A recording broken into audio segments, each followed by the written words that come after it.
This is Roby City Hall. To be honest with you, I never even knew this was here as a kid. It was sandwiched between the Baptist Church and the Church of Christ. I thought it was a warehouse. But this is where the entire town of Roby is run. Inside is Jack Brown, the city manager, and this is where all the city council meetings are held. And it's actually more workshop than it is office.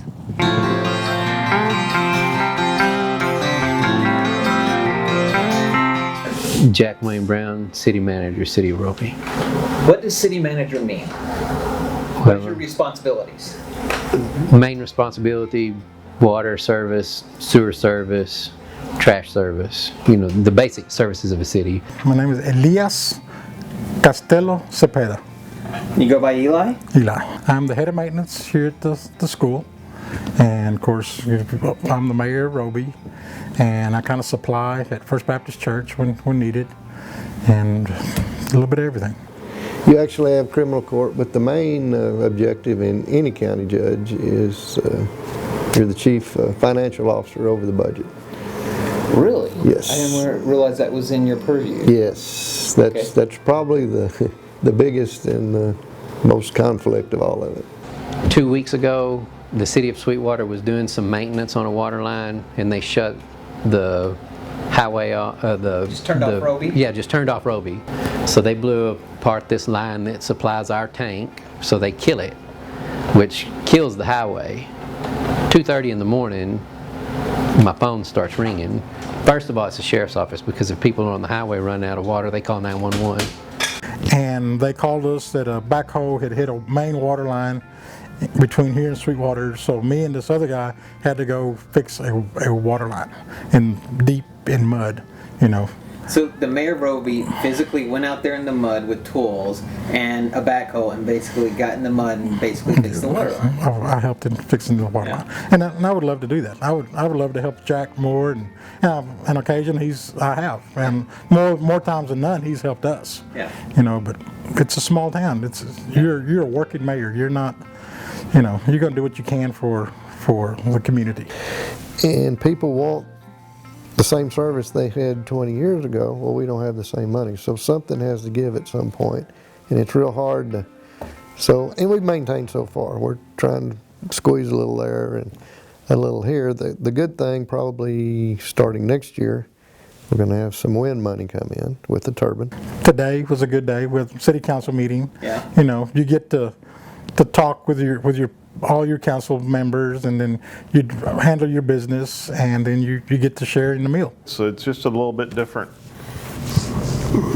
economics, I guess is the right word. But we've got prime retail locations that are vacant land. Well, you got to market that to somebody that wants to put in a development or an investment into a community of very few population, and then they're looking at traffic counts that's coming through. So they're looking at who's traveling through here, not who lives here.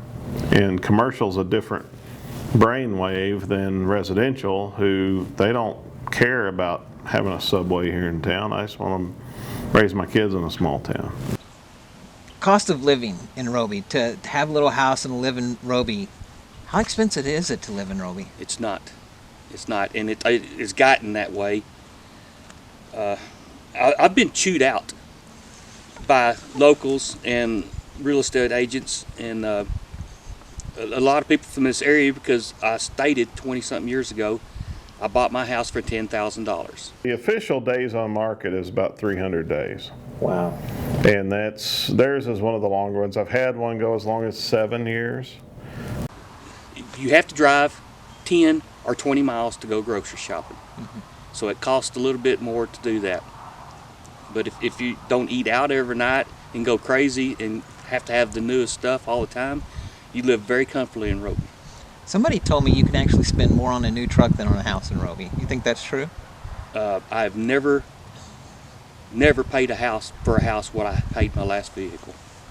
And it's a small vehicle. You can want this lifestyle now, but if you can't make a living, you can't stay. When you come to a small town, your hometown, you bank your friends. So growing up here in the 70s, I knew this as the Roby Lumberyard. I think it might have been a feed store, a general store before that, but The owner is apparently willing to trade land or carry the note if you wanted to buy it.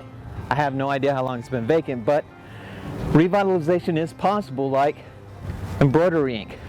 Well, I think it's more of if you're going to succeed, because, I mean, we're in a 600-person town, and you're thinking, well, even if 600 people wanted embroidery, that's not a lot of money. So she had to really work hard the first couple of years to get business.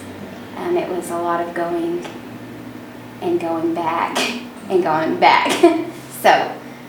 And you told me at one point they were someone made an offer to buy the business and Yes. they turned it down. Tell me about that. Yes, it was someone that they knew had wanted to invest in an embroidery shop, and they were like, okay, well, since her husband's a crop duster, they had actually moved and come back, and they were going to be moving again. So they thought, well, this would be perfect, but they decided not to because they wanted to move the business out of Roby, and that's not something that they wanted to do. They want to keep the business They want to here. keep the business here. Fun fact, the building on the end used to be a uranium spa. Apparently, they put uranium-enriched soil in the building and people could go in there and get uranium baths. After the shoe shop closed up and they had a domino hall there for several years, and then some people bought that old building and had, I don't know what all that uranium was about, but you can still see the sign on the front of it says uranium, and I don't even know what it was there for, what it was supposed to do. Is that the strangest business you think's ever been in Roby? Probably.